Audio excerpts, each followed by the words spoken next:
Bonjour tout le monde et bienvenue à ce 8e épisode du Seb Show dédié à la 39e saison de Survivor Island of the Idols. J'espère que vous allez bien. Avant de commencer, comme toujours, si vous voulez vous abonner à la chaîne, activer les notifications, m'acheter sur Twitch, sur Facebook ou laisser vos commentaires, tout se trouve en dessous de la vidéo. N'oubliez pas non plus de laisser vos commentaires sur les vidéos les plus récents, comme ça je suis capable d'en faire un meilleur suivi et de vous répondre le plus rapidement possible. Je sais que vous m'avez écrit des commentaires sur le dernier vidéo, j'ai pas eu le temps de les lire. Au pire, je me reprendrai la semaine prochaine, je vous le promets. Je suis désolé. Et donc, cette vidéo-ci, ça va être une vidéo quand même assez courte. Les deux choses qu'on va parler, évidemment, c'est les éliminations. Et je veux revenir un peu sur l'île des idoles, qui a été absente encore une fois de plus. Mais je vais commencer avec les éliminations. Qu'est-ce que je vous avais dit? On a eu l'élimination évidemment de Missy et de Aaron. Je vous avais dit la semaine dernière que habituellement Survivor nous laisse pas languir trop par rapport au fait que quand c'est très négatif, généralement les joueurs qui font partie de la négativité sont des joueurs qui se rendent pas à la fin. C'est des joueurs qui se font éliminer et l'élimination est satisfaisante. Ben, on a eu deux cas cette semaine où ce que deux joueurs qui ont très mal paru la semaine passée ont été éliminés.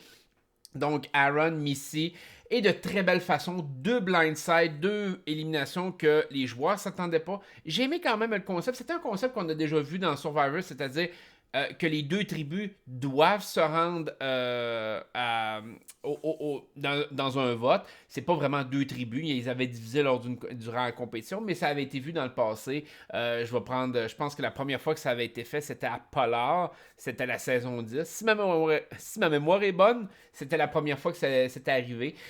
Mais dans ce cas-ci, c'était vraiment des joueurs individuels qui ont été séparés. Ça a fait comme deux mini-tribus et qui sont allés. Mais néanmoins, ça a créé un gros rebondissement. Et ça montre à quel point, des fois, quand les gens sont séparés, quand les groupes sont séparés comme ça, il peut avoir des choses qui se provoquent. Il y a des gens qui peuvent switcher d'alliance, qui peuvent essayer de faire un move plus imposant.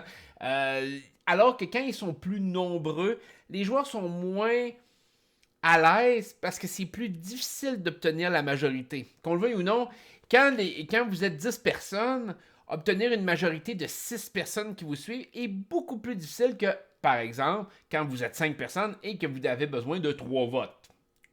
Fait que c'est toujours un peu une mentalité qui peut être intéressante de voir des petits groupes. C'est pour ça que je suis souvent comme, même dans le pre-merge, de voir plusieurs tribus, non pas seulement deux. Je peux trouver ça intéressant. De voir les équipes se faire diviser en plusieurs tribus peut être intéressant parce que ça peut amener ce genre de dynamique-là qui peut créer des situations un peu hors de l'ordinaire qu'on ne s'attend pas.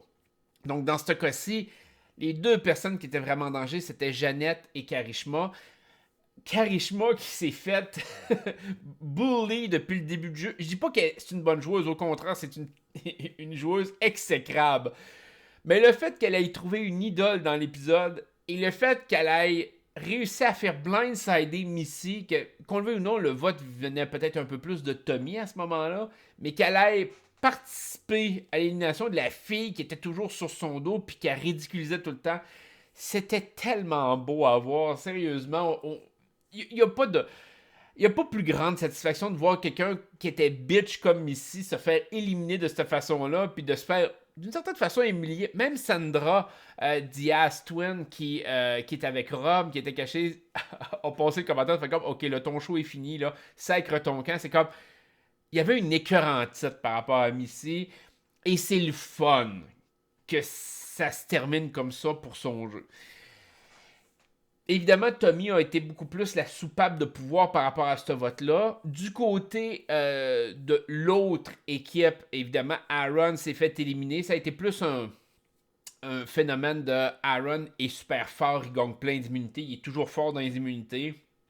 Peut-être un vote moins satisfaisant, mais un vote quand même où ce qu'on a vu quelqu'un qui pouvait être détesté se faire éliminer. Donc, puis on a vu Jeannette survivre. Moins importante cet épisode-ci, donc j'ai l'impression que ça augure pas bien pour elle à court terme, mais on va voir comment que ça se dessine.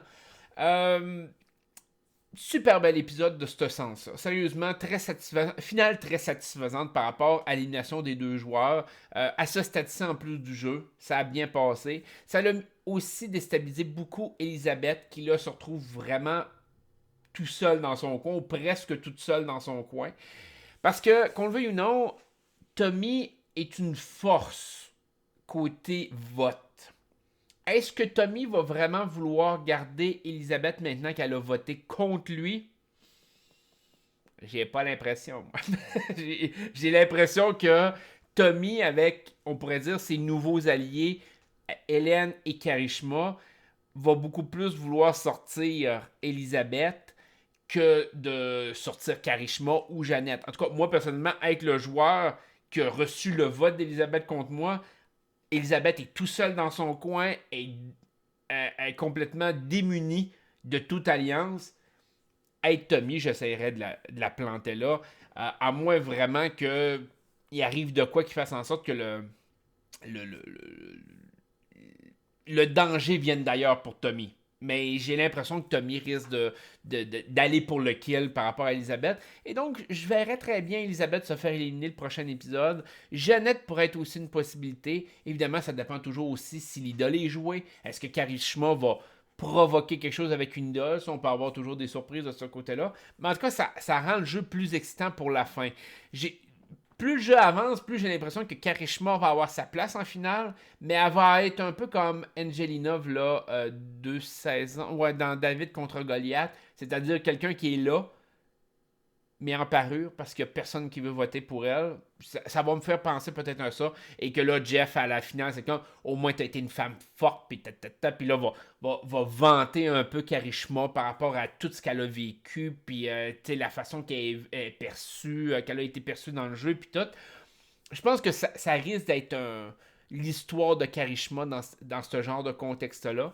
Les autres joueurs risquent de vraiment s'entre-éliminer les uns les autres. Plus la finale approche, plus ça devient dangereux. Tu veux garder des joueurs un peu plus comme Karishma, peut-être même aussi des joueurs comme Dan. Sauf que Dan, j'ai l'impression qu'il va arriver quelque chose. Là, je vous en ai parlé durant le dernier épisode. J'ai de la difficulté à concevoir que Dan peut survivre dans le jeu, là, sincèrement. Je pense que les prochains à partir, ça va être Elisabeth, Dan, peu importe l'ordre.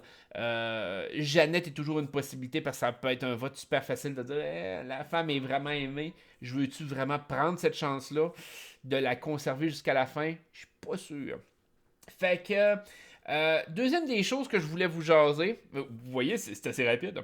Deuxième des choses, c'est l'île des idoles. Parce que ce qui me fait chier présentement, c'est exactement la même maudite critique que j'ai faite par rapport au Ghost Island. C'est le fait que, le 2 saisons,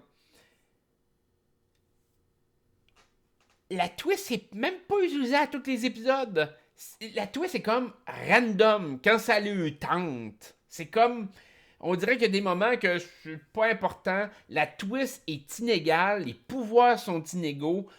Et la twist n'est pas là un épisode sur deux. Parce qu'à date, il y a eu plein d'épisodes qui n'ont pas été là. Lors du merge, il y a un des 2 épisodes qui n'a pas été là. Quand il y a eu justement cette semaine, il n'y a pas eu de twist. Et je comprends que ça fait en sorte que les épisodes seraient trop remplis avec une double élimination comme ça. Puis tout. Ok, je peux comprendre le principe. Mais ta saison est basée sur ta twist. C'est ça que tu vends de ta saison. Le Ghost Island, c'était pareil, comme c'était la grosse affaire. Puis finalement, ben, c'est insignifiant. Le Island of the Idol a quasiment mis plus de problèmes parce que ça l'a mis une cible dans le dos de quasiment de chaque joueur qui sont allés sur l'île. Je pense que il y a quasiment juste Jeannette. Puis malgré tout, Jeannette aurait pu avoir un pouvoir, aurait pu avoir une grosse cible dans le dos à cause de ça. Et il y a Elisabeth qui a été la toute première, fait que le monde a comme mis ça de côté puis s'en sont pas souciés. Mais mis à part ça, ça l'a mis une cible dans le dos de tout le monde qui sont allés. Fait que c'est des twists que je trouve un peu merdiques. C'est des twists qui n'ont pas été pensés plus loin. C'est comme ils font le thème de la saison sur l'île des idoles, mais ils l'utilisent pas à fond. Ils n'ont pas réfléchi à la twist de A à Z, exactement comme le Ghost Island. Puis ça donne un résultat insatisfaisant, à mon sens. Ça donne un résultat qui est comme... euh, comment je pourrais vous dire ça, donc? Qui, qui apporte pas de l'eau au moulin pour embarquer dans la saison. Parce qu'en mon sens, l'île des idoles a rien provoqué d'intéressant par rapport à la saison, a rien changé. Comme, mettons, quand ils ont commencé à mettre des idoles cachées sur les îles ou quand ils ont commencé à créer des avantages secrets. C'est des twists qui sont intéressantes. C'est des twists qui peuvent emmener vraiment une dynamique différente. Ici, on a l'impression que Sandra et Rob sont là en parure, la plupart du temps. Je dirais que les 2-3 premiers épisodes, je trouvais la twist plus présente. Mais encore là, je trouve que le fait de toujours donner une immunité à ce moment-là, je trouvais ça un peu... j'étais comme moins sûr de tout ça. Je trouvais que c'était comme... Dès que les gens allaient être un peu plus au courant de la twist, ça allait créer toute une merde. Finalement, ils ont changé ça. Ils ont commencé à donner des avantages ou des situations. Le parchemin avec Jamal, que c'est comme... Ok, oui, ça peut être un avantage, mais tu sais, juste le fait de venir sur l'île des idoles te met une cible gigantesque dans le dos, puis tu ressors avec un parchemin qui vaut rien. Oui, tu peux l'utiliser. Là.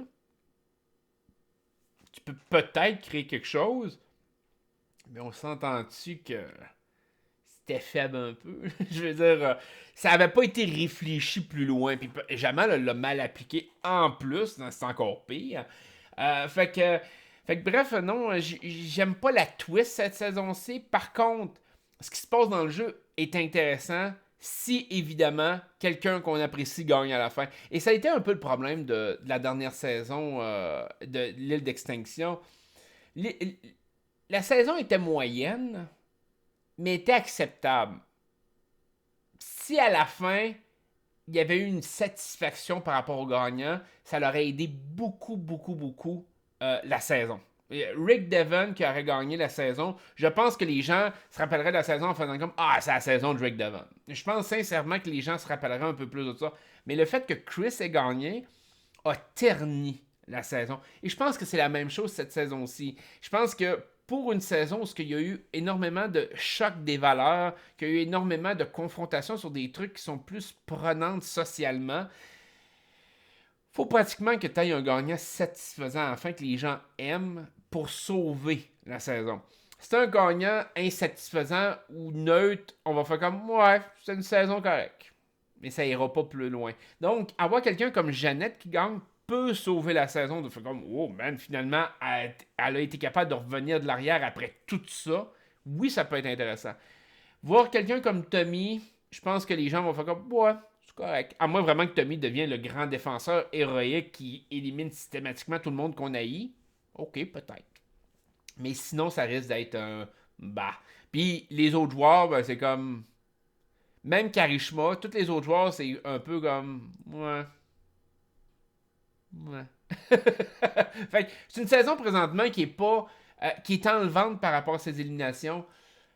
J'ai peur, par contre, pour la finale. Et ils ont quand même eu un épisode tellement négatif l'autre jour qu'il faut que le hype négatif de cet épisode-là soit compensé par un très gros hype d'élimination de plusieurs joueurs qu'on a eu en ligne et qu'on ait une satisfaction de faire comme bah ben au moins tout le monde qu'on a eu ils sont out puis on se soucie plus d'eux autres. Il faut qu'on ait ce sentiment-là parce que si on n'obtient pas ce sentiment-là d'ici à la fin de la saison, malheureusement, ça va être une saison insatisfaisante, exactement comme Edge of Extinction.